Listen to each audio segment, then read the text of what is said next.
Hello students, welcome back to your own channel. So finally CBSE के तरफ से OMR sheet का जो कन्फ्यूजन था बहुत बच्चों का, आज शाम को एक नोटिस आ गया है। नोटिफिकेशन आज के डेट में ही शाम को आया है 6/11/2021 को। And principal of all schools affiliated to CBSE circulated through web, और सीबीएसई के ऑफिशियल से ये नोटिस आ गया है। तो इसी का सबका वेट था कि ओएमआर सीट कैसे होने वाला है, ओएमआर सीट में क्या क्या फिलअप करना है बच्चों को, कहाँ पे क्या सर्कल करना है, कहाँ पे क्या कौन से बॉक्स में क्या लिखना है। तो उसको दूर करने के लिए सीबीएसई ने अपना ऑफिशियल वेबसाइट में ये वाला आप लोगों का ओएमआर सीट वाला जो है आपका पीडीएफ शेयर कर दिया है। आप लोग चाहो तो डिस्क्रिप्शन से डाउनलोड करके उसको देख सकते हो। Demystifying the OMR to be used in term one examination regarding. ठीक है। So dear madam and sir, greeting for all the festival season. You are aware that CBSE will be using OMR for the first time for the assessment of both classes 10 and 12 in term 1 examination. term 1 examination में वो आपका OMR seat use कर रहे हैं first time के लिए बच्चों के लिए। Hence there is a need that all the student appearing the term 1 examination and school sponsoring this student should have complete knowledge about the OMR sheet. तो obvious सी बात है, ओएमआर का बहुत सारा कन्फ्यूजन, बहुत सारा डाउट था कहाँ कैसा होगा। अभी तक कुछ कन्फर्मेशन नहीं आया था सीबीएसई की तरफ से कि कौन सा ओएमआर सीट यूज़ करने वाले हैं। और कुछ दिन पहले मतलब एक सर्कुलेशन भी चल रहा था कि एक बॉक्स भी गिवन रहेगा उसमें लिखने के लिए रिस्पॉन्स को। तो फाइनली सीबीएसई ने उसका सारा कन्फ्यूजन दूर किया है और आज शाम को एक नोटिफिकेशन आया है। तो उसी को लेके मैं ये वीडियो बना रहा हूँ जिसमें कि आप लोग को थोड़ा सा वेट करना है और मैं ट्राई करूँगा कि जितना हो सके आप लोग को क्लियर करवा सकूँ। और जो भी डाटा रहेगा आप लोग के स्कूल रेस्पेक्टिव स्कूल आप लोगों को दे देंगे स्कूल में। बट मैं ट्राई कर रहा हूँ जितना हो सके यहाँ पे आप लोगों को बताने के लिए, ताकि आप लोगों को सारा कुछ कन्फ्यूजन दूर हो जाए। पहले तो हम देख लेते हैं कि ओएमआर सीट कौन सा तरीका का होने वाला है। पहले मैं ओएमआर सीट से आप लोगों को समझा देता हूँ क्या क्या करना है, फिर जो भी उसका नोटिस लिखा है उसको हम रीड करेंगे वन बाई वन। तो ये है बेसिकली आप लोगों का सीबीएसई का तरफ से जो ओएमआर सेट गिवन होने वाला है आप लोगों के टर्म 1 एग्जामिनेशन से, जो कि बहुत जल्दी स्टार्ट होने वाला है क्लास 10 क्लास 12 बच्चों के लिए। तो यहाँ पे जो बच्चों लिखा है central board of secondary education CBSE का यहाँ पे लिखा गया है आंसर सीट ऊपर में। और ये secondary school examination class x के लिए सेकेंडरी स्कूल एग्जामिनेशन रहेगा, क्लास 12 के लिए सीनियर सेकेंडरी एग्जामिनेशन रहेगा। तो ये क्लास 10 का एक वो डेमो के लिए एक ओएमआर सीट गिवन दिया है। तो क्या क्या रहने वाला है सारा कुछ पॉइंट बाय पॉइंट थोड़ा सा देख लेते हैं क्या क्या होने वाला है। तो पहला सेट में आप लोगों का पूरा top of the left side में आप लोगों का यहाँ पे रोल नंबर लिखने को बोला जाएगा। First one is roll number given by CBSE. तो सीबीएसई की तरफ से बहुत जल्दी आप लोगों को एडमिट कार्ड आने वाला है, और एडमिट कार्ड में जो भी रोल नंबर गिवन रहेगा आप लोगों का रेस्पेक्टिव रोल नंबर, उसमें आप लोगों को नोटिफिकेशन दे दिया जाएगा। तो वही रोल नंबर को आप लोगों को पहले यहाँ पे लिखना है पहला बॉक्स में। ठीक है। इन डिजिट्स एंड वर्ड्स, तो पहले उसको डिजिट्स में और इन वर्ड्स में लिखना है। जैसे कि रोल नंबर यहाँ पे जैसे लिखा है 1,26,81,458। तो जो भी आप लोग का रोल नंबर लिखा रहेगा उसी के अनुसार उसको वर्ड्स में आपको लिखना है। यहाँ पे रोल नंबर आपका मार्क्स में लिख दिए, इसको वर्ड्स में आप लोग लिखना है। फिर day and date of the examination, जो डेट और जो डे में आपका एग्जामिनेशन होने वाला है उसको मेंशन करना है। सपोज वो 26/11 को आपका एग्जाम है फ्राइडे को, तो पहले आपको लिखना है फ्राइडे, फिर आपका डेट देना है 26/11/21। Let me zoom this out, थोड़ा सा मैं जूम कर लेता हूँ और ठीक है, बहुत बढ़िया। तो अभी आप लोग का ये हो गया आपका रोल नंबर, यहाँ पे आपका वर्ड्स में हो गया, ये आपका डेट एंड डे आ गया। फिर सेंटर नंबर और नेम, सेंटर नंबर आप लोग के जो एडमिट कार्ड होगा वहाँ पे मेंशन क्या रहेगा, जो भी स्कूल में आप लोग का रेस्पेक्टिव स्कूल में ही, क्योंकि टर्म 1 का आपका स्कूल में ही एग्जाम होने वाला है। तो आप लोग का स्कूल कोड वहाँ पे गिवन रहेगा आप लोग के एडमिट कार्ड में, और आपका स्कूल का नाम, जैसे कि यहाँ पे लिखा है 1001 रचना स्कूल शाहीबाग अहमदाबाद गुजरात। तो वो एक डेमो की तरफ से दिया है, आप लोग का रेस्पेक्टिव स्कूल का स्कूल कोड और नेम आप लोग को यहाँ पे मेंशन करना है फोर्थ बॉक्स में। Is that clear? Centre number and name. फिर फिफ्थ में आ जाएंगे subject code and name. Subject code and name, जैसे कि सपोज इंग्लिश स्कोर है आप लोग का क्लास 11, सपोज क्लास 10 का आपका इंग्लिश स्कोर है और सब्जेक्ट कोड आपको मेंशन करना है, जैसे कि 301 is the subject code of English score. तो आपको वो भी मेंशन करना है वहाँ पे फोर्थ बॉक्स में। बहुत क्लियरली वो मेंशन कर दिया है सारा कुछ डाटा, तो आप लोग को थोड़ा सा भी कन्फ्यूजन नहीं रहना चाहिए रिगार्डिंग द डाटा, क्योंकि तभी आप लोग को अगर कन्फ्यूजन हुआ तो आप लोग का एग्जाम में वो असर पड़ सकता है, तो पहले से कंफर्म हो जाएंगे तो ज़्यादा अच्छा रहेगा। फिफ्थ कॉलम हो गया आपका। सिक्स कॉलम में आपका कैंडिडेट्स का नेम, आपका खुद का नाम आपको लिखना है, कैपिटल हैंडराइटिंग में यहाँ पे लिखा गया है, तो कैपिटल हैंडराइटिंग में लिखना ही सबसे बेस्ट है।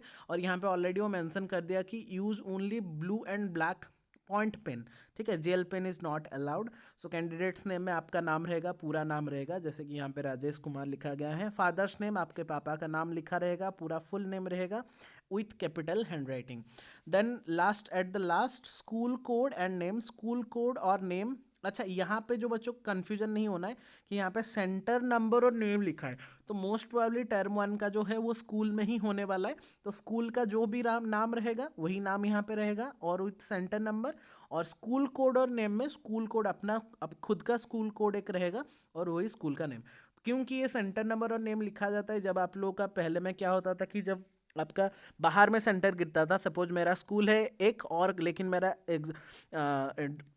सेंटर गिर रहा है कोई बाहर वाला स्कूल में, तो वहाँ पे उनका अलग सा सेंटर नंबर और नेम रहता था। बट यहाँ पे since the term 1 is going to be happen in your school only, तो आप लोग का स्कूल नेम ही दोनों में रहेगा, स्कूल कोड भी दोनों में सेम रहेगा। यहाँ पे लेकिन 1001 यहाँ पे 10,001 लिखा है, वहाँ पे आई थिंक कन्फ्यूजन हुआ होगा, ये डेमो के लिए दिया है। बट अगर खुद का स्कूल में ही रह रहा है तो खुद का स्कूल कोड और centre number I think same रहेगा, बट यहाँ पे सेंटर नंबर लिखा है, ठीक है। इसको ये स्कूल वाले आप लोगों को नोटिफिकेशन दे देंगे, उसका कोई भी प्रॉब्लम नहीं है। So these are the first left side box, जिसमें कि आपको पहले में आपका रोल नंबर फिलअप करना है, फिर उसको वर्ड्स में लिखना है, फिर डे एंड डेट लिखना है, सेंटर नंबर एंड नेम लिखना है, सब्जेक्ट कोड लिखना है, आपका खुद का नाम कैंडिडेट्स नेम लिखना है, फादर्स नेम लिखना है, and at last school code and name लिखना है। तो ये सारा को आपको पहले फिलअप करना है। ये पूरा सीबीएसई की तरफ से ही ओएमआर सीट गिवन है, तो यही वाला सीट आप लोगों को आपका टर्म 1 एग्जामिनेशन में जब भी आप लोग एग्जाम दोगे यही वाला को आपको अटेम्प्ट करना पड़ेगा। तो बहुत ध्यान से अभी अगर इसको समझ जाओगे तो तब उतना कन्फ्यूजन आपको नहीं रहेगा।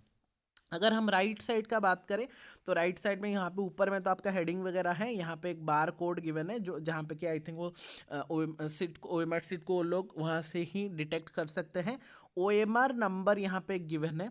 ओएमआर नंबर आपको कहाँ पे मिलेगा? ओएमआर नंबर ऑलरेडी आपके ओएमआर सीट में ही पहले से गिवन रहेगा, जो इसको एक स्पेशल नंबर रहेगा, अलग अलग बच्चों का अलग अलग रहेगा ओएमआर नंबर, तो वो ओएमआर सीट में पहले से गिवन होगा, उसको आपको कोई भी प्रॉब्लम फेस नहीं करना है।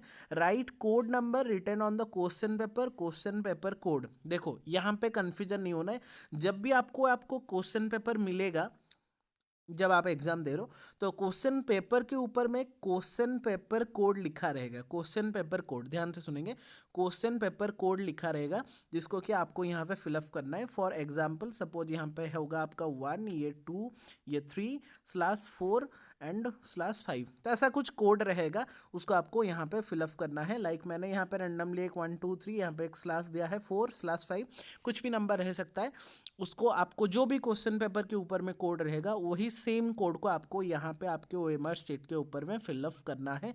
यहाँ पे कोई भी गलती नहीं होना चाहिए, क्योंकि एक बार सीबीएसई के तरफ से अगर आप लोग कहीं पे भी गलती कर रहे हो तो यहाँ पे व्हाइटनर का यूज़ नहीं है, पहले से मैं बता रहा हूँ, व्हाइटनर का यूज़ यहाँ पे नहीं है, तो व्हाइटनर यहाँ पे आप लोग यूज़ नहीं कर सकते और कोई चाहे भी तो कुछ नहीं कर सकता। इसलिए आपको ओएमआर शीट को बहुत अच्छे से आपको फिलअप करके रखना है, ताकि सारा कुछ आप लोगों का स्मूथली कंडक्ट हो सकता है सीबीएसई की तरफ से। और पहली बार आप लोग ओएमआर शीट में दे रहे हो, दैट्स वाई बहुत क्लियरली आप लोग को इंस्ट्रक्शन पहले से दिया जा रहा है ताकि आप लोग गलती ना करें। ठीक है बच्चों, सो आई होप इतना तक सबका क्लियर हो गया होगा। लेफ्ट साइड बॉक्स में आपको सारा कुछ आपका डाटा फिलअप करना है, राइट साइड बॉक्स में बस आपको आपका क्वेश्चन पेपर का कोड लिखना है। ओएमआर नंबर ऑलरेडी गिवन होगा ओएमआर शीट में, उसका कोई भी प्रॉब्लम नहीं है।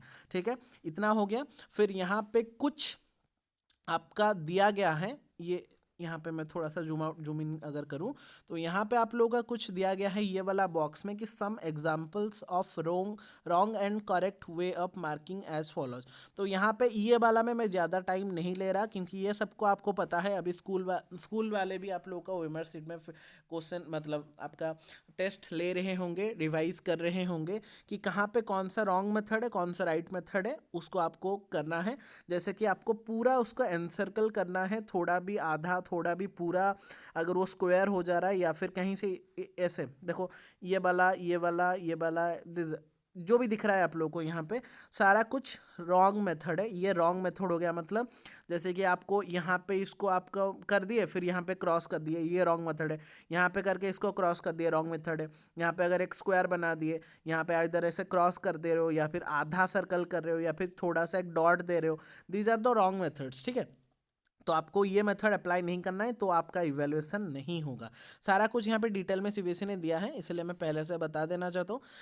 राइट मेथड क्या है, सिंपल से बात है, बस उसको सर्कल कर देना है, पूरा फुल सर्कल करना है, उसको अनसर्कल करना है, ताकि ना ही उससे छोटा हो ना ही उससे बड़ा हो, या फिर और कोई भी आपका जैसे स्क्वायर या फिर रेक्टेंगल शेप में आप लोग करोगे, आपको अनसर्कल करके उसको रखना है, ठीक है। सो ये बात मैं नहीं बोलना चाहता, क्योंकि ये ऑलरेडी आप लोगों को पता है। तो यहाँ पे रॉन्ग मेथड है, ये आपका राइट मेथड है, करेक्ट मेथड है, ठीक है। तो these are all this concept of your OMR sheet fill up वाला। अभी आते हैं थोड़ा सा आपका राइटिंग पार्ट में। राइटिंग पार्ट में अगर अच्छे से आप लोग देखेंगे, राइटिंग पार्ट में अगर आप लोग अच्छे से देखेंगे, ठीक है। अभी आते हैं थोड़ा जो हमारा मेन सीट है OMR का, उसमें यहाँ पे पहले बहुत ध्यान से देखेंगे। ये रॉन्ग मेथड राइट मेथड वाला आप लोग का कॉन्सेप्ट क्लियर हो गया होगा।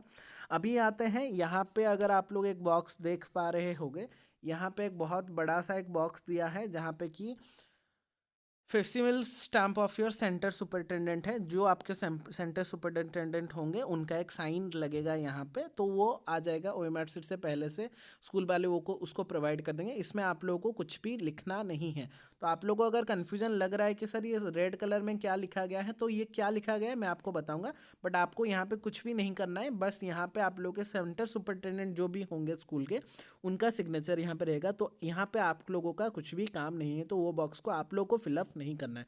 तो उसमें कन्फ्यूजन नहीं होना चाहिए, ठीक है। इतना तक क्लियर है सबका, ओके। अभी यहाँ पे एक ब्लैक कलर में लिखा गया है, only one circle for each question and right the answer in the box. Sorry, darken only one circle for each question and right the answer in the box.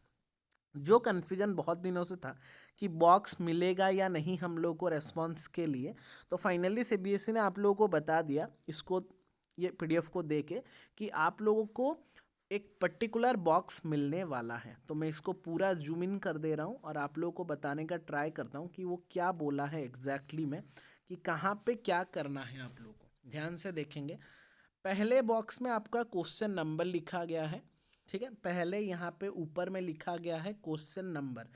यहाँ पे आपका ये वाला कॉलम जो है, पहला कॉलम 1 2 3 4 5 6 लाइक दैट, वो सब कुछ मेंशन करेगा आपका क्वेश्चन नंबर्स को। ध्यान से सुनेंगे, अच्छे से सुनेंगे और ध्यान से सुनेंगे। सेकंड कॉलम जो है वो आपका रेस्पॉन्स को वो डिटेक्ट करेगा। So there will be 4 options, जैसे कि आपको पता था ABCD। तो यहाँ पे आपका जो भी करेक्ट रेस्पॉन्स रहेगा, फॉर एग्जाम्पल 1 नंबर का आपका ऑप्शन B आ रहा है, कि 2 नंबर का ऑप्शन C आ रहा है, तो जो भी रेस्पॉन्स आपको लगाना है वहाँ पे आप लगा सकते हो। ये हो गया सेकंड। थर्ड में एक कॉलम दिया गया है स्टार मार्क, यहाँ पे एक स्टार मार्क किया गया है, और यहाँ पे एक box, some boxes are given, यहाँ पे ऑलरेडी वो मेंशन कर दिया है कि बॉक्स, यहाँ पे बॉक्स रहने वाला है। तो वो जो थर्ड कॉलम रहेगा बॉक्स का, वहाँ पे आपको क्या करना है, मतलब मैं पहले बता देता हूँ क्या क्या रहने वाला है, फिर मैं बताऊँगा कि उसका यूजेस क्या है। तो थर्ड कॉलम में आपका बॉक्स रहने वाला है। And in the fourth column, जो कि हमको ये पता नहीं था, ये एक नया इंट्रोड्यूस किया गया है सीबीएसई की तरफ से, यहाँ पे एक हैशटैग का सिंबल दिया गया है, हैशटैग, उसके नीचे वही 1 2 3 4 गिवन है। मतलब कन्फ्यूजन नहीं होना है, फिर से मैं बोल रहा हूँ, पहले में आपका क्वेश्चन नंबर लिखा है कॉलम में, फिर सेकंड में आपका रेस्पॉन्स लिखा गया है, जिसमें कि आपको रेस्पॉन्स देना है आपका ABCD में से जो भी आपका करेक्ट आंसर है। फिर बॉक्स दिया गया है, बॉक्स में आप क्या करना है मैं बताऊंगा अभी।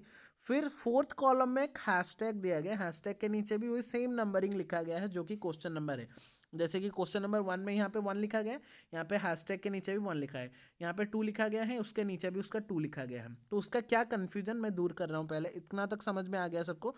तो अगर मैं OMR शीट को पहले से देखूँ, तो पहले यहाँ पे देखो 15 क्योंकि maximum question that will come in your examination OMR sheet, that will be your 60 questions, okay. कौन सा चैप्टर में 60 आने वाला है, कौन सा चैप्टर में, जैसे कि मैथ इंग्लिश में 50 questions are there, from which you have to attempt any 40। वैसे physics chemistry I think biology में आप लोग का मैक्सिमम जितना भी है सब पेपर्स का मिला के, तो मैक्सिमम 60 ही आएगा आपका क्वेश्चन। इसलिए यहाँ पे 15 मीन्स पहले कॉलम में आपका 1 से 15 है, यहाँ पे ये वाला कॉलम में आपका 1 से 15 है, ये वाला कॉलम में आपका 16 से 30 है, यहाँ पे आपका 31 से 45 है, यहाँ पे आपका 46 से 60 है, तो मैक्सिमम विल बी 60। तो वैसे अगर मैथ का पेपर है तो आपको 50 तक ही अटेम्प्ट करना है, क्योंकि 50 तक ही आपका क्वेश्चन आने वाला है, ठीक है ना, तो उसमें कन्फ्यूजन नहीं होना है। तो these are the what column wise आपका कॉन्सेप्ट, ठीक है। तो अभी ईच कॉलम का अभी समझते हैं कि वो जो रेस्पॉन्सेस गिवन है वो कैसे क्या लिखना है। यहाँ पे ऑलरेडी वो मेंशन कर दिया है, तो ये समझ में आ गया आप लोगों को कि यहाँ पे आपका 4 कॉलम मिलने वाला है, 4 कॉलम में 1 से लेकर 60 तक का आपका आंसर मिलना है, और सब में वही सेम है, question number, response, star mark and hashtag, question number, response, star mark, hashtag, ऐसे question number, response, star mark and hashtag. तो वो एक बार समझा देंगे तो आई होप सबको समझ में भी आ जाएगा। अच्छा, और एक बात, यहाँ पे ओएमआर सेट में वो ऑलरेडी यहाँ पे पूरा अच्छे से वो लिख दिया है वाटर मार्क देके कि that is only the sample, that is only the sample. तो इसको यूज नहीं कर सकते आप लोग कि इसको डाउनलोड करके आप लोग इसको ही बना दो। तो यहाँ पे ऑलरेडी वो मेंशन कर दिया है सैंपल बोल के, सैंपल की सैंपल है ये, डेमो के लिए आप लोग को दिया गया है समझने के लिए। तो मोस्ट प्रोबेबली यही वाला ही आपको आने वाला है। तो अभी समझते हैं कि कौन से पेपर में आपको क्या यूज़ करना है, मतलब कौन से मतलब जगह में आपको क्या यूज़ करना है, इसको थोड़ा ध्यान से समझते हैं अभी। तो देखो, पहले में कॉलम में आपका क्वेश्चन नंबर लिखा गया है, फिर रेस्पॉन्स, फिर स्टार मार्क, फिर हैशटैग। क्वेश्चन नंबर में तो आपका क्वेश्चन नंबर गिवन होगा, लाइक आप 1 कर रहे हो, 2 कर रहे हो, 3 कर रहे हो, 4 कर रहे हो, ये सारा तो आपका क्वेश्चन नंबर पे ही डिपेंड करेगा। फिर मान लो फॉर एग्जाम्पल अगर आप लोग क्वेश्चन नंबर 1 कर रहे हो और आपका क्वेश्चन नंबर 1 का करेक्ट आंसर आपका मिल रहा है सपोज ए, मतलब आपको लग रहा है कि आपका जो करेक्ट आंसर है वो आपका ए होने वाला है। तो सपोज मैं इसको ब्लैक कलर कर देता हूँ, और जैसे आपको डार्कन करना है, मैंने इसको डार्कन कर दिया, ऑप्शन ए को डार्कन कर दिया, ठीक है, पूरा डार्कन सर्कल कर दिया मैंने, ए हो गया मेरा आंसर। बट रेस्पॉन्स में मैंने दे दिया, क्वेश्चन नंबर मेरा 1 था, रेस्पॉन्स में मैंने ब्लैक कलर को टिक कर दिया, ऑप्शन ए हमारा आंसर होना चाहिए। अभी बॉक्स जो गिवन है वो बॉक्स में आपको यहाँ पे स्मॉल ए लिखना है, जो आपका रेस्पॉन्स है, क्योंकि हमारा यहाँ पे स्मॉल लेटर में सारा कुछ लिखा गया है। चाहे तो आप कैपिटल लिख सकते हो, बट क्योंकि यहाँ पे स्मॉल लेटर लिखा गया है तो आप लोग को वहाँ पे ABCD को बॉक्स में मेंशन करना पड़ेगा जो आप अटेम्प्ट कर रहे हो। इसमें ज़्यादा कन्फ्यूजन नहीं होना है, जो आप लिखने वाले हो उसी का रेस्पॉन्स यहाँ पे बॉक्स में भी लिखना पड़ेगा, चाहे आप लोग चेंज करना चाहो, चाहे आप लोग चेंज ना करना चाहो। इसीलिए रेस्पॉन्स में वो लिखा गया है सर्कल फॉर रेस्पॉन्स, क्लियरली यहाँ पे मेंशन किया है कि यहाँ पे जो भी सर्कल है आपको फॉर रेस्पॉन्स आपको वहाँ पे डार्कन करना है। सेकेंड जो बॉक्स है जिसमें स्टार मार्क वाला कॉलम था, यहाँ पे ऑलरेडी वो मेंशन कर दिया फॉर राइटिंग द रेस्पॉन्स, क्या आपने रेस्पॉन्स चूज किया उसको आपको यहाँ पे मेंशन करना पड़ेगा जैसे भी हो। फॉर एग्जाम्पल मैंने यहाँ पे ए लिया तो आपका रेस्पॉन्स मिला मेरा ए, ठीक है। तो सर अभी 1 का क्या करेंगे, ये जो 1 फिर से लिखा गया था हैशटैग के नीचे, उसका क्या काम है, क्या उसको भी हमको सर्कल करना है या फिर उसको सर्कल नहीं करना है। तो यहाँ पे क्लियरली वो मेंशन कर दिया है कि darken circle if not attempted, आपको वो सर्कल को तभी डार्कन करना है जब आप उसको अटेम्प्ट नहीं कर रहे हो। फॉर एग्जाम्पल 1 नंबर का आपका ऑप्शन हो गया ए, मुझे 1 नंबर आ गया, 2 नंबर का सपोज आपका ऑप्शन आ गया बी, सपोज आपको लग रहा है कि आपका बी आंसर है तो मैंने यहाँ पे बी भी लिख दिया। तो इसको आप लोग ये 1 और 2 आपने अटेम्प्ट कर लिया, तो इसमें और ये 1 और ये 2 का कुछ भी काम नहीं है, उसको छोड़ देना। मानो आपको 3 नंबर टोटली नहीं आ रहा, आप स्किप कर रहे हो, क्योंकि जैसे कि मैथ में आपका 20 क्वेश्चन, 16 टू बी अटेम्प्टेड, मतलब 4 क्वेश्चन आप छोड़ रहे हो, तो मान लो 3 नंबर आप स्किप कर रहे हो, मतलब आपको ये नहीं आ रहा। फिर मैं 4 में आ गया, 4 में सपोज मान लो 4 में फिर से मेरा आंसर हो गया ए, 4 में सपोज मेरा आंसर हो गया ए, तो मैंने यहाँ पे ए लिख दिया।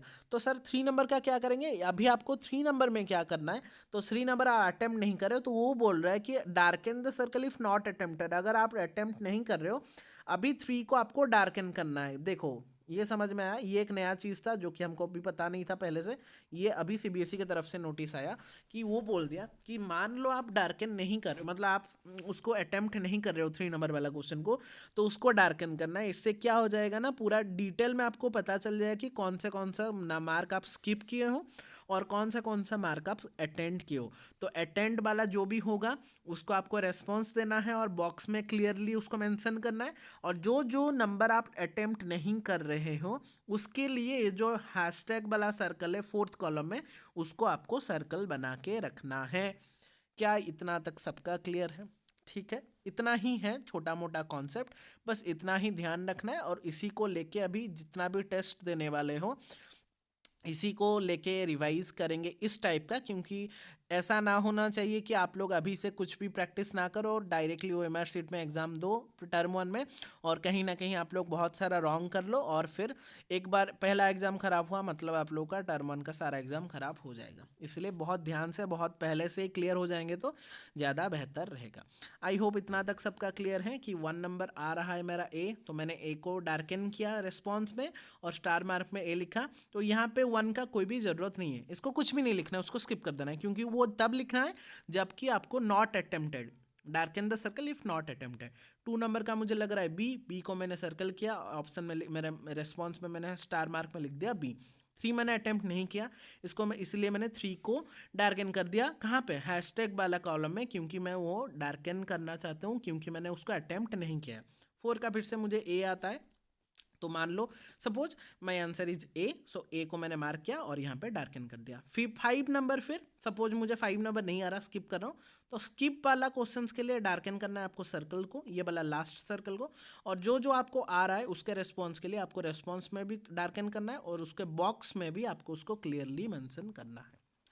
सो these are the concepts. I hope इतना तक अभी अभी इतना कॉन्सेप्ट क्लियर है, तो बाकी सारा कुछ सेम ही होने वाला है। वैसे क्वेश्चन नंबर 16 सपोज आपका सी आंसर हो रहा है, तो कोई मैंने सी को डार्कन किया और यहाँ पे मैंने लिख दिया सी। और 17 नंबर मुझे नहीं आ रहा है, मैं स्किप कर रहा हूँ, तो 17 को मैंने डार्कन छोड़ना नहीं है उसको। अगर आप अटेम्प्ट नहीं भी कर रहे हो तो आपको यहाँ पे भी सर्कल बनाना है। तो देखो बच्चों कि OMR शीट में आपका इतना सारा काम है कि आपको इतना OMR शीट को फिलअप करके रेस्पॉन्स लिख के नॉट अटेम्प्ट को अटेम्प्ट करके जो रेस्पॉन्स आएगा उसके लिए बॉक्स में लिखो, जो नहीं करोगे अटेम्प्ट उसको सर्कल करो। इतना में मोस्ट प्रोबेबली आपका 15 से 20 मिनट्स चाहिए आपको इतना सारा काम करने के लिए। और आपको टाइम कितना गिवन है? ओनली 1.5 घंटा। और 1.5 घंटा में आप लोग को क्वेश्चन सॉल्व करके उसको चेक करके उसको OMR शीट में फिलअप करना है। It is not a easy task, मैं पहले से बता दे रहा हूँ, इसीलिए बहुत ध्यान से आपको प्रैक्टिस करना पड़ेगा। टाइम मैनेजमेंट का बात है, और एक बार सारा कुछ आ गया फिर एट द एंड पता चला कि 10 मिनट बाकी है और आपका OMR शीट फिलअप ही नहीं हुआ है, और जल्दी जल्दी में OMR शीट फिलअप करेंगे तो कहीं ना कहीं गलती होगा। इसीलिए आपका टाइमिंग मैनेजमेंट वैसा होना चाहिए कि 1 घंटा 10 मिनट के अंदर आपका क्वेश्चन सॉल्व हो गया होगा चेकिंग के साथ, और 20 मिनट मैक्सिमम रहना चाहिए आपका OMR शीट को फिलअप करने के लिए। ठीक है, उसी के अनुसार प्रैक्टिस करेंगे। आई होप ये वाला कॉन्सेप्ट सबका क्लियर हो गया होगा अभी कि क्या क्या करना है। तो यहाँ पे जो रेड कलर का लिखा है इसमें थोड़ा सा भी कन्फ्यूजन नहीं रहना है कि सर ये हमको लिखना है या किसको लिखना है। ये कुछ भी लिखना नहीं है, ये बस यहाँ पे लिखा गया है ताकि आप लोगों को समझा सके कि यहाँ पे लिखा है द सर्कल फॉर रेस्पॉन्स, तो यहाँ पे आपको सर्कल देना है रेस्पॉन्स के लिए। फिर सेकंड वाला बॉक्स जो है वो राइटिंग द रेस्पॉन्स, जो आपका रेस्पॉन्स आप लिखे हो ABCD में से उसको यहाँ पे मेंशन करना है। और ये जो हैशटैग के नीचे जो सर्कल है उसको डार्कन तभी करना है जब आप उसको अटेम्प्ट नहीं कर रहे हो। कोई भी क्वेश्चन अगर आप अटेम्प्ट नहीं कर रहे हो उसी जगह में आपको उसको डार्कन करना है। बाकी अगर नहीं कर मतलब अगर डार्कन नहीं कर रहे हो तो उसको समझा जाएगा कि आप उस पर, तो बट उसका भी बहुत सारा क्राइटेरिया दिया है, मैं 1 बाय 1 पढ़ देता हूँ। तो that is the basic thing जो कि आपको समझना था। इतना हो गया OMR शीट का 1 से लेके 60 तक, इतना हो गया। फिर यहाँ पे फिर भी वो फिर से और एक बार भी नोटिस दे दिया है कि स्टार मार्क में आपको राइट द करेक्ट ऑप्शन लिखना है, जो हमारा थर्ड कॉलम था। और फोर्थ कॉलम जो था हैशटैग में वो लिख दिया है कि darken circle if question is not attempted. समझ में आ गया? तो स्टार में आपको जो जो ऑप्शन रेस्पॉन्स लिखे उसको लिखना है ABCD में से, और हैशटैग वाला जो सर्कल वाला था फोर्थ कॉलम में उसमें आपको नॉट अटेम्प्टेड वाला क्वेश्चन को डार्कन करना है। इतना हो गया OMR का काम। फिर लास्ट में आपको डिक्लेरेशन देना है कि I confirm that all particulars given above are correct. जो भी आप पर्टिकुलर मतलब ऊपर में जो जो आपका डाटा, जो जो आपका OMR, जो जो आपका आंसर दियो सारे कुछ करेक्ट है अपने तरफ से, तो इसको आपको लिखना पड़ेगा। इसलिए वो मेंशन कर दिया please write the above statement from your hand. खुद के हाथ से इसको आपको मेंशन करके लिखना है। तो यहाँ पे मैं क्या करूँगा, फिर ये जो भी लिखा है उसको हम लिखेंगे कि I confirm that the particulars given above are correct. पूरा इसको इतने, इसके लिए इतना बड़ा स्पेस आपको दिया गया है कि पूरा सेंटेंस आपको जो भी यहाँ पे है उसको कॉपी पेस्ट करके यहाँ पे आपके खुद के हैंडराइटिंग में लिखना है। फिर at the end right side corner में आपका लिखा है कैंडिडेट सिग्नेचर इन रनिंग हैंडराइटिंग। कैंडिडेट सिग्नेचर इन रनिंग, रनिंग हैंडराइटिंग मतलब जैसे आप लिखते हैं, फॉर एग्जांपल प्रत्युष में लिख रहा हूँ, सो लाइक दैट प्रत्युष में रनिंग हैंडराइटिंग में। ऐसा नहीं होना चाहिए कि आप पूरा कैपिटल में लिख रहे हो, PRA ऐसा लिख रहे हो, या फिर कोई भी मतलब अच्छे से आप लोग, कुछ कुछ बच्चे क्या करते हैं अपना साइन कर देते हैं, ऐसा साइन वाइन नहीं चलेगा बेटा। अभी यहाँ पे पूरा आपका फुल सिग्नेचर करना है विथ रनिंग हैंडराइटिंग। तो पूरा फुल नाम आपका लिखना है पूरा अच्छे से, और रनिंग हैंडराइटिंग में आपको लिखना है, नो कैपिटल लेटर्स, ठीक है। So these are the concepts जो कि आपको फिलअप करना है। मतलब कितना सारा काम है आप लोग सोचो, और वो सारा काम को आपको 15 to 20 मिनट्स के अंदर करना है along with your question solving. तो बहुत ही हो गया। अच्छा, ये वाला हो गया, लास्ट वाला पार्ट इतना तक आप लोग का काम है आई थिंक। उसके बाद टोटल नंबर आंसर ये इवैल्यूएटर्स का काम है, तो आपको इसको कुछ भी नहीं करना है। ये वाला पार्ट आपको नहीं करना है, ये वाला पार्ट भी नहीं करना है, ये कोऑर्डिनेटर्स लोगों का काम है। फिर सिग्नेचर, इन्विजिलेटर, आइडेंटिफिकेशन नंबर, ये सारा पार्ट और आपको मेंशन नहीं करना है। मतलब ये आप लोगों के लिए नहीं है, ये बाकी ऑफिशियल यूज़ के लिए है। तो इस वाला पार्ट को आप लोग को कुछ भी नहीं करना है, कुछ भी नहीं देखना भी नहीं है कि क्या है क्या नहीं है। आप लोग को बस यहाँ पे लिखना है I confirm that all particulars given above are correct, और यहाँ पे आपका सिग्नेचर कर देना है रनिंग हैंडराइटिंग में, फुल सिग्नेचर। सो ये था आपका ओएमआर शीट का हालत। तो अगर पूरा ओएमआर शीट को आपको देखना चाहते हो तो like this is your full OMR sheet. ये था आपका ओएमआर शीट, ठीक है। और एक बार मैं अगर इसको अगर दिखाना चाहूँ आप लोगों को, तो this is the OMR sheet. हाँ, ये वाला पहला पार्ट था, ऊपर वाला पार्ट, जिसमें कि आपको फिर से अगर थोड़ा सा बता दूं, यहाँ पे सारा आपको डाटाज लिखना था आप लोगों का, कहाँ पे दे रहे हो, कब डेट है, क्या क्या है। यहाँ पे आपका मेन है, यहाँ पे क्वेश्चन बुकलेट नंबर जो भी आपका क्वेश्चन में है उसका कोड लिखना है। यहाँ पे वो पहले से लिख दिया होगा, ये रॉन्ग मेथड है, ये सारा कुछ राइट मेथड है। फिर आपका ओएमआर शीट में बहुत ध्यान से आपको पहला वाला जो क्वेश्चन नंबर, वो तो क्वेश्चन नंबर की बना होगा। सेकंड वाला जो है आपको कोई कौन सा पर्टिकुलर रेस्पॉन्स को चूज करना है उसको डार्कन करना है। थर्ड वाला बॉक्स में आपको वही पर्टिकुलर जो भी आप मेंशन किए होगे रेस्पॉन्स को, उसको यहाँ पे फिलअप करना है। और लास्ट वाला जो कॉलम है सर्कल वाला, हैशटैग वाला, वहाँ पे आपको तभी डार्कन करना है जब आप लोग उसको स्किप कर रहे हो, या फिर आपको वो नहीं कर रहे हो, या फिर उसको आप अटेम्प्ट नहीं कर रहे हो, वहाँ पे आपको डार्कन। जैसे कि मुझे 5 नहीं आता और 5 मैंने छोड़ा, तो उसको भी डार्कन करना है। अगर मुझे 8 नहीं आता तो उसको भी डार्कन करना है, मुझे 11 नहीं आता उसको भी डार्कन करना है, मुझे 13 नहीं आता उसको भी डार्कन करना है। तो जो भी इवैल्यूएटर चेक करेंगे उनको पता चल जाएगा कि आप ये 5, 8, 11 और 13 को स्किप किए हो, और बाकी सारे को आप अटेम्प्ट किए हो। Is that clear? बहुत ही अच्छा कॉन्सेप्ट है मेरे हिसाब से, बट द थिंग इज आप वही टाइम लिमिट के अंदर सारा कुछ आपको ही करना है।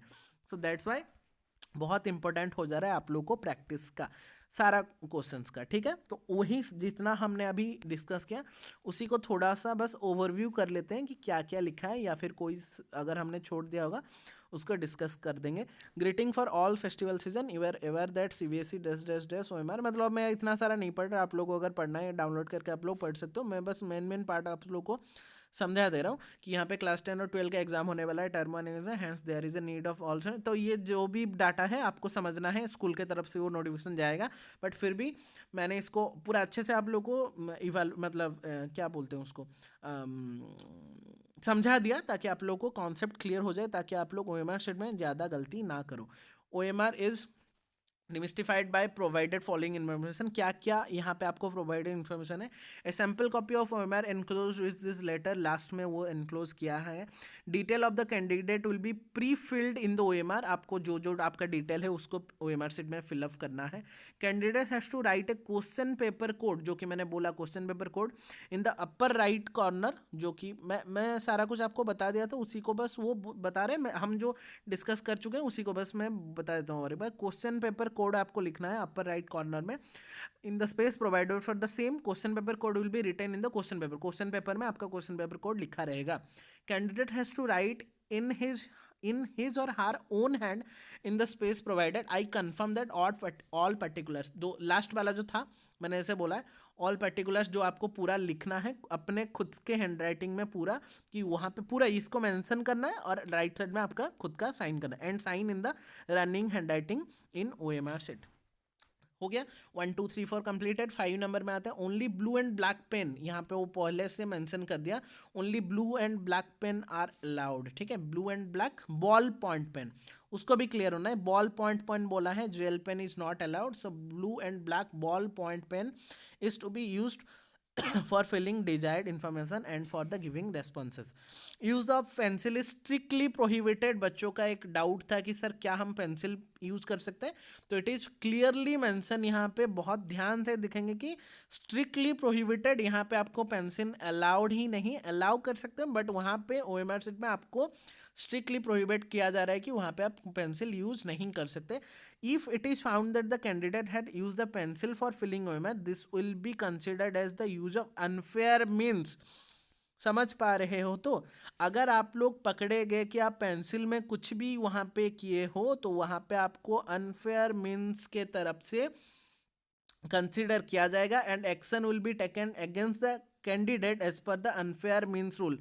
UMR अनफेयर मीन्स रूल, ये बहुत ही स्ट्रिक्ट एक्शन रहता है CBSE की तरफ से। अगर आप लोगों को पकड़े गए, मतलब जैसे आप कॉपी कर रहे हो, चीटिंग कर रहे हो, उसी के तरफ से ये आपको UMR के तरफ से, अनफेयर मीन्स के तरफ से आपको को बहुत स्ट्रिक्ट एक्शन प्रोवाइड किया जा सकता है CBSE की तरफ से। तो पहले से ही वो मेंशन कर दिया कि पेंसिल का using is strictly prohibited in CBSE board examination for your next term 1 and term 2। पहले से पूरा क्लियरली मेंशन कर दिया, तो इसमें कन्फ्यूजन टोटली नहीं होना चाहिए आपको कि सर पेंसिल यूज़ करके क्या हम पहले पेंसिल में करेंगे फिर उसको इरेज करके पेन में करेंगे, एक तो टाइम नहीं होगा, बट बच्चों को हम पहले से कन्फ्यूजन था कि पेंसिल यूज होना है कि नहीं, बट यहाँ पे क्लियरली मेंशन हो गया है कि यहाँ पे आपका पेंसिल यूज नहीं हो सकता।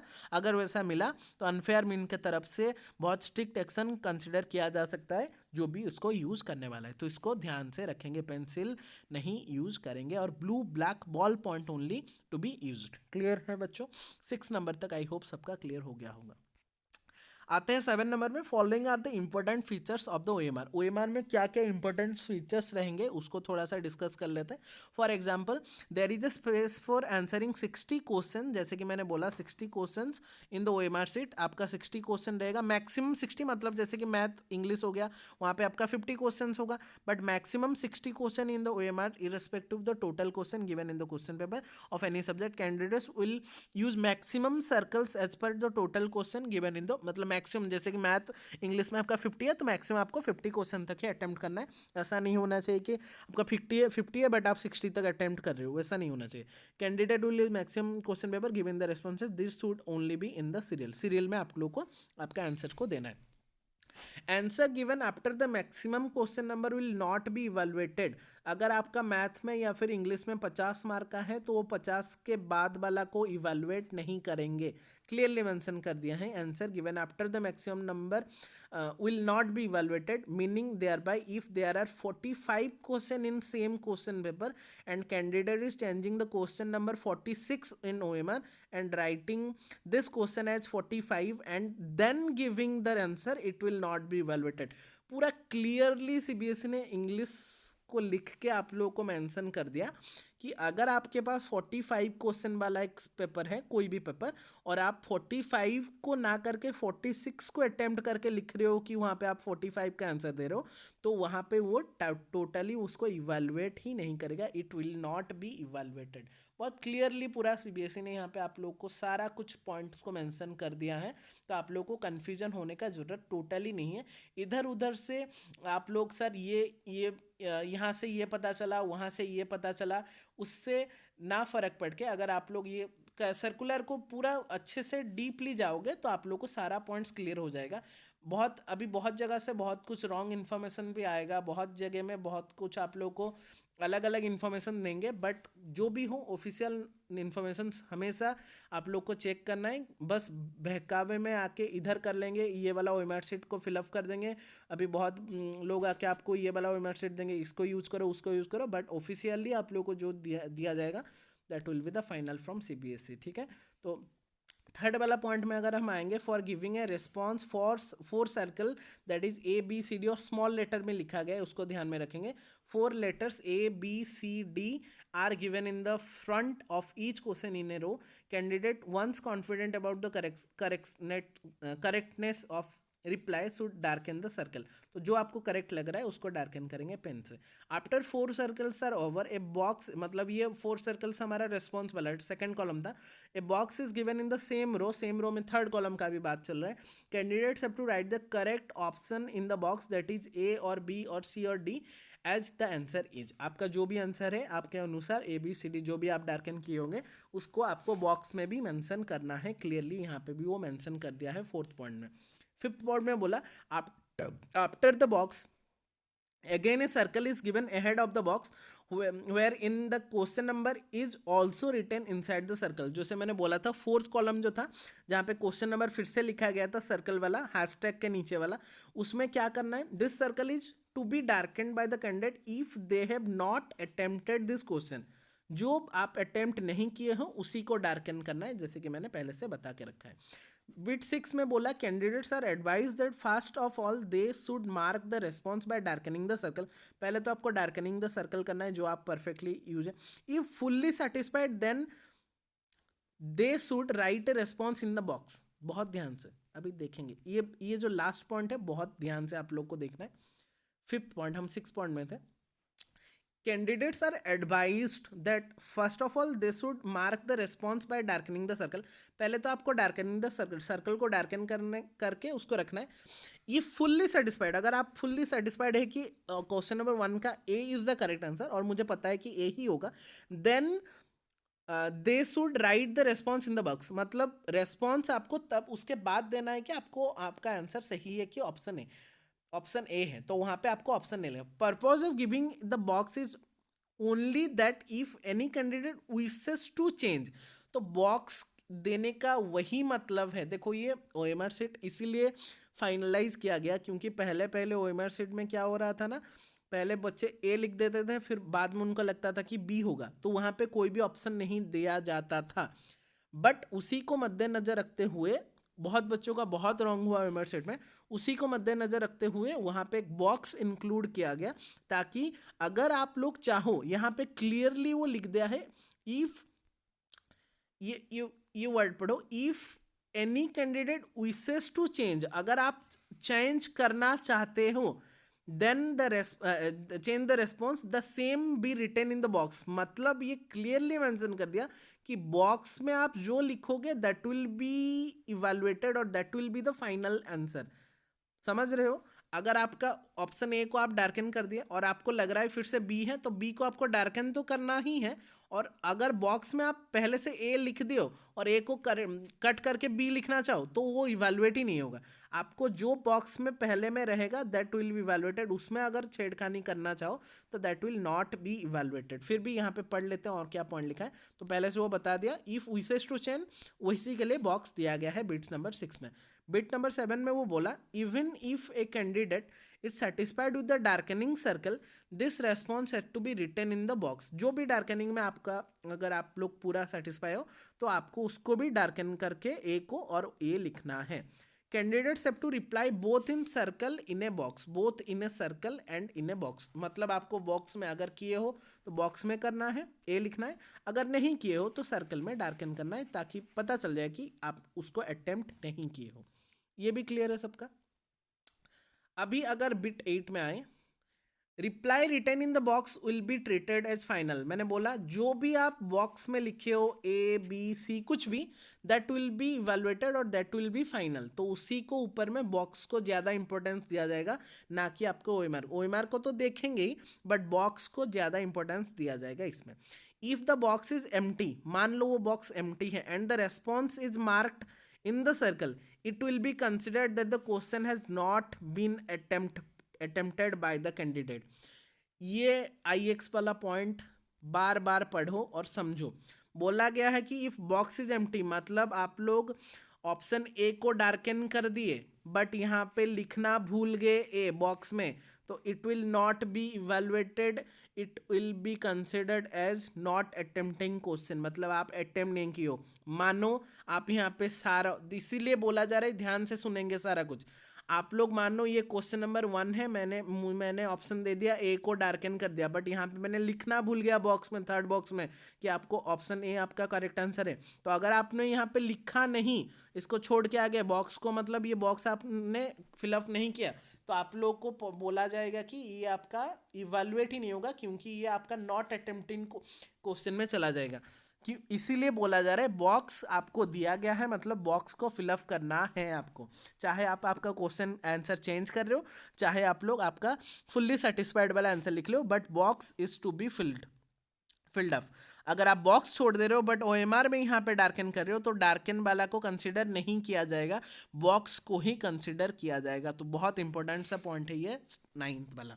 If box is empty and the response is marked in the circle, it will be considered as question has not been attempted by the student। बहुत अच्छा सा पॉइंट था। 10th में आएंगे, if the response is 10th वाला देखो, if the response is given in a box and the circle is left blank, response में आपने ए लिख दिया बट सर्कलिंग में आप ब्लैंक कर दिए, it will be considered that the question has attempted bye the candidate. ये क्या था, ये भी और एक पॉइंट देखो कितना डिटेल में वो लिखा गया है कि 1 नंबर आपने लिखा, यहाँ पे 4 सर्कल है ए बी सी डी का, यहाँ पे आपका बॉक्स है, यहाँ पे फिर से सर्कल है नॉट अटेम्प्टिंग का। अगर मान लो यहाँ पे आपने सर्कल को डार्कन नहीं किया, मतलब ए बी सी डी से डार्कन नहीं किया, बट यहाँ पे गलती में मतलब आपको लगता है कि डी है, मतलब लास्ट में ये कर रहे थे, आपको पता है कि 1 नंबर का डी आंसर होने वाला है, बट आपने सर्कल करना भूल गया, तो भी सीबीएसई क्या करेंगे कि आपका डी आंसर को कंसिडर करके आपको मार्क देंगे। अगर डी आंसर मतलब सही रहेगा आंसर शीट के अनुसार, तो आपको मार्क यहाँ पे मिल जाएगा। ये एक बहुत अच्छा पॉइंट लिखा गया है कि आप लोग मतलब यहाँ से पूरा अच्छे से पता चल रहा है कि बॉक्स में जो आप लिखोगे that will be evaluated. OMR को ज़्यादा इंपॉर्टेंस नहीं दिया जा रहा। ओएमआर देखो यहाँ पे मैंने कुछ भी नहीं किया था, बट बॉक्स में मैंने डी लिख दिया था, बट डी को भी वो चेक करेंगे क्योंकि आप बॉक्स में लिखे हो। बट वही 9th पॉइंट में क्या बोला गया कि आप मैंने यहाँ पे बी को सर्कल तो किया है, बट सपोज मान लो मैंने डी को यहाँ पे मतलब लिखा नहीं है, बॉक्स में लिखा नहीं है, तो उसको इवैल्यूएट ही नहीं करेंगे वो लोग। उनको बोला जाएगा कि ये आपने अटेम्प्ट ही नहीं किया क्योंकि आपने बॉक्स फिलअप नहीं किया था। तो बॉक्स इज बहुत ज़्यादा important than your circling. Circling तो करेंगे बट बॉक्स को उसमें फिलअप करना पड़ेगा आपको, मैंडेटरी है। अगर बॉक्स फिलअप नहीं कर रहे हो तो वो आपका नॉट अटेम्प्टिंग क्वेश्चन में आ जाएगा, बट अगर आप बिना सर्कल के बॉक्स में कुछ भी लिख रहे हो ए बी सी डी से, तो दैट विल बी इवैल्यूएटेड। ठीक है, तो आई होप उतना तो आप लोग को समझदार हो जाए, मतलब समझदार हो उतना तो ऐसे नहीं करोगे। But for the rare case अगर वो बोल दिया कि आप लोग सर्कल में कुछ भी नहीं किया बट बॉक्स में लिख दे डी, मतलब डी आंसर को आप लोग को इवैल्यूएट किया जाएगा। अगर आंसर सही होगा तो आपको मार्क मिलेगा, अगर आंसर गलत होगा तो आपको मार्क नहीं मिलेगा। बहुत बढ़िया। अगर हम बिट 11th पॉइंट में आए, if all the 3 that is 4 circles box and last circle are left blank, मतलब आपने ना ही सर्कल 4 सर्कल से किसी को डार्कन किया रिस्पॉन्सेस में, ना ही बॉक्स को रिस्पॉन्स में कुछ भी लिखा, ना ही लास्ट सर्कल जो नॉट अटेम्प्टेड वाला सर्कल था उसको कुछ मैंने डार्कन किया, is left blank, it will be considered that the question has not been attempted. समझ में आ गया? तो 3 केस वो अच्छे से दे दिया, और एक बार मैं डिफाइन कर देता हूँ 3 केस क्या है। पहला केस, दूसरा केस, तीसरा केस। पहला केस में क्या बोला कि अगर आप यहाँ पे सपोज क्वेश्चन नंबर 1, यहाँ पे क्वेश्चन नंबर 2, यहाँ पे क्वेश्चन नंबर 3, क्वेश्चन नंबर 1 में सपोज यहाँ पे 4 1 2 3 4 बॉक्स है, यहाँ पे भी 1 2 3 4 ए बी सी डी है, यहाँ पे भी 1 2 3 4 ए बी सी डी है। फिर हमारा कौन सा था, बॉक्स वाला था पार्ट, यहाँ पे एक बॉक्स लिखने के लिए, रेस्पॉन्स निकले के लिए, और लास्ट में था आपका सर्कल, यहाँ पे आपका नॉट अटेम्प्टिंग के लिए। 3 केस दे दिया। 9th केस में वो बोला कि अगर मान लो आप, ब्लू कलर में कर दूँ, अगर मान लो आप यहाँ पे ए में डार्कन कर दिए, मतलब आपको लग रहा है कि ए आपका आंसर है, बट यहाँ पे आपने लिखना भूल गया, मतलब यहाँ पे मैंने कुछ भी नहीं लिखा, तो ये कंसिडर नहीं किया जाएगा, ये कंसिडर नहीं किया जाएगा। सिंपल सा बात 9th नंबर पॉइंट में। 10th नंबर पॉइंट में लिखा कि यहाँ पे मैंने डार्कन कुछ भी नहीं किया, बट हमको लग रहा है कि ऑप्शन ए होने वाला आंसर, ऑप्शन ए होने वाला आंसर, बट आपने कुछ भी डार्कन नहीं किया है, so it will B evaluated, क्योंकि बॉक्स में आपने उसमें लिखा है तो ए को आप लोग को इवेलुएट किया जाएगा। समझ में आया? थर्ड वाले में क्या कि ना ही आपने यहाँ पे कहीं पे डार्कन किया, ना ही आपने बॉक्स में डार्कन किया, ना ही आपने सर्कल में। मतलब ये क्यों डार्कन किया जाता है? क्योंकि आप अटेम्प्ट नहीं किए हो सपोज, बट आपने इसको भी अटेम्प्ट नहीं किया, मतलब इसको भी डार्कन नहीं किया, तो it is also considered as आपने ये क्वेश्चन को अटेम्प्ट नहीं किया। तो समझ में आया? यहाँ पे आपने सर्कल को तो डार्कन करना ही है, आपको रेस्पॉन्स भी देना है। अगर आप लोग रेस्पॉन्स बॉक्स में नहीं दे रहे हो, it will not be evaluated. 2 में बोला क्या, अगर आप यहाँ पे कुछ भी नहीं डार्कन कर रहे हो बट फिर भी रेस्पॉन्स दिया दिया जा रहा है ए बी सी डी में से, तो उसको इवेलुएट किया जाएगा ऑप्शन ए को लेके। मतलब अगर ऑप्शन ए सही रहेगा तो मार्क मिलेगा, नहीं रहेगा तो नहीं मिलेगा। और 3 में अगर कुछ भी आप डार्कन नहीं कर रहे हो तो उसको भी कंसिडर नहीं किया जाएगा। सो जितना सिंपल में हो सके मैंने आप लोगों को समझा दिया। 8 नंबर फिर लास्ट पॉइंट में बोल दिया कि school will download the OMR in advance as per the schedule given in the guidelines to be provided by CBSE shortly. जो भी CBSE से गाइडलाइन मिलेगा उसी के अनुसार CBSE स्कूल वाले अपना जो भी OMR शीट होगा वहाँ से डाउनलोड कर लेंगे स्कूल से। Centre superintendent will keep the OMR safely under the lock and key after downloading and will be used only on the day of examination after the professional stamp of the superintendent। मतलब stamp लगने के बाद ही उसको use किया जाएगा जब भी आप लोग का एग्जाम होने वाला है। Check the authenticity of the circular on the CBSE website. इसीलिए ये CBSE का ये वाला अच्छा हमको लगता है कि वो ऑलरेडी अथेंटिसिटी दे देता है कि आप लोग को अगर अथेंटिसिटी चेक करना है तो आप लोग CBSE की वेबसाइट में जाके आप लोग बहुत अच्छे से उसको चेक कर सकते हो। फेक न्यूज़ में कंसिडर मत करना, क्योंकि बहुत सारा फेक न्यूज़ अभी बढ़ रहा है, बहुत सारे चैनल में आप लोग को फेक न्यूज़ दे रहे होंगे, बट ऑफिशियली जो भी नोटिस मिलेगा उसी को फॉलो करना। इसका जो PDF रहेगा मैं यहाँ पे डिस्क्रिप्शन लिंक पे दे रहा हूँ, आप लोग जाके उसको डाउनलोड करके भी देख सकते हो। बट मैं प्रीफर करूँगा आप लोग अच्छे से समझ जाओ, ताकि कन्फ्यूजन थोड़ा सा भी ना रखो। अगर कन्फ्यूजन रहेगा तो बहुत डिफिकल्ट हो जाएगा आप लोग को समझने के लिए। फिर डॉक्टर संयम भारद्वाज सर जो कंट्रोलर ऑफ एग्जामिनेशन है CBSE के, उनके तरफ से आया है 6 तारीख को, मतलब आज ही, कॉपी टू वेब एडमिन। तो दीज आर द कॉन्सेप्ट। फिर आपको OMR शीट यहाँ पे दिया गया है। यहाँ पे फिर से अगर देखना चाहें, लेफ्ट साइड पार्ट आपको डाटा फिलअप करना है, फिर राइट साइड में आपको यहाँ पे क्वेश्चन पेपर का कोड लिखना है, यहाँ पे डाटा फिलअप करना है, फिर आपका जो रेस्पॉन्सेस है पूरा क्लियरली मेंशन हो गया होगा आप लोग को अभी।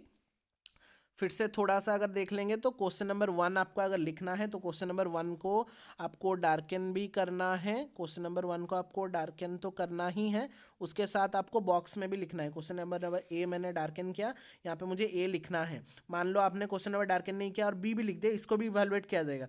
बट कुछ भी नहीं लिख रहे हो, अगर अटेम्प्ट नहीं कर रहे हो तो नॉट अटेम्प्ट के लिए यहाँ पे इसको सर्कल करना है। By using that concept you can easily use the OMR sheet. This is all the OMR sheet. Last में आप लोग को यहाँ पे पूरा क्लियरली लिखना पड़ेगा, ये जो सेंटेंस लिखा है उसको पूरा कॉपी करके लिखना है। I confirm that all particulars given above are correct, और यहाँ पे आपका रनिंग हैंड राइटिंग में आपका सिग्नेचर करना है। That's all. ये वाला पार्ट आपको करना नहीं है, इसको ऑफिशियल यूज के लिए छोड़ना है, इसको देखना भी नहीं है, ठीक है। बस that's all for your OMR sheet concept. बहुत बड़ा थोड़ा वीडियो हो गया, बट सारा कुछ मैंने ट्राई किया कवर करने के लिए। आई होप ये वाला आप लोगों को अच्छा मतलब लगा होगा, और अगर ये वाला आप लोगों को लगा है तो कमेंट करके ज़रूर बताना। और कुछ अगर प्रॉब्लम होगा, कन्फ्यूजन होगा, आप लोग कमेंट करके बताना। और जितना हो सके 10th और 12th बच्चों को थोड़ा सा शेयर कर देंगे, ताकि उन लोग को भी ये पर्टिकुलर नोटिस मिल जाए, ताकि OMR शीट का क्या रहेगा कॉन्सेप्ट वो लोग भी समझ के उसी के अनुसार आप लोग प्रैक्टिस करो, ताकि आप लोग exam at the time of exam आप लोग को कोई भी कन्फ्यूजन, वहाँ पर आप लोग को पूछने से कोई नहीं बताएगा, या फिर अगर आप लोग पूछोगे तो हो सकता है आप लोग का टाइम बहुत ज़्यादा चला जाए कि यहाँ पे सर क्या करना है, वहाँ पे क्या करना है। तो उससे अच्छा है कि पहले से ही तैयार होके जाएंगे तो बहुत अच्छे से आप लोग उसको समझ के पहले क्वेश्चन को सॉल्व करके, मतलब मैक्सिमम आप लोग का अगर 1.5 घंटा मिल रहा है तो ट्राई करेंगे कि 1 आवर 10 मिनट्स के अंदर आप लोगों को क्वेश्चन पेपर सॉल्व करना है। मैथ हो, फिजिक्स हो, केमिस्ट्री हो, बायोलॉजी हो, कुछ भी हो, और एटलीस्ट हाथ में 20 मिनट्स रखना है OMR शीट को फिलअप करने के लिए, क्योंकि बहुत सारा कॉन्सेप्ट दे दिया। पहले तो आपको मार्क करना है, डार्कन करना है, उसका रेस्पॉन्स लिखना है। अगर आप मार्क नहीं कर रहे हो तो उसको नॉट अटेम्प्टेड में सर्कल करना है। तो इसके लिए एटलीस्ट आपको 20 मिनट्स चाहिए सारा कॉन्सेप्ट को OMR शीट में फिलअप करने के लिए, including your datas and all, ठीक है। तो मैं प्रीफर करूंगा कि आप जितना हो सके सैम्पल पेपर प्रैक्टिस करेंगे और जितना हो सके टाइम मैनेजमेंट के थ्रू समझेंगे और अच्छे से प्रिपेयर करेंगे टर्म वन के लिए, ठीक है। और कुछ भी नोटिफिकेशन आएगा सीबीएसई की तरफ से तो I will provide you as soon as possible. That's all for today, thank you so much, मिलते हैं नेक्स्ट वीडियो में। Till then take care, stay safe, जय जगन्नाथ।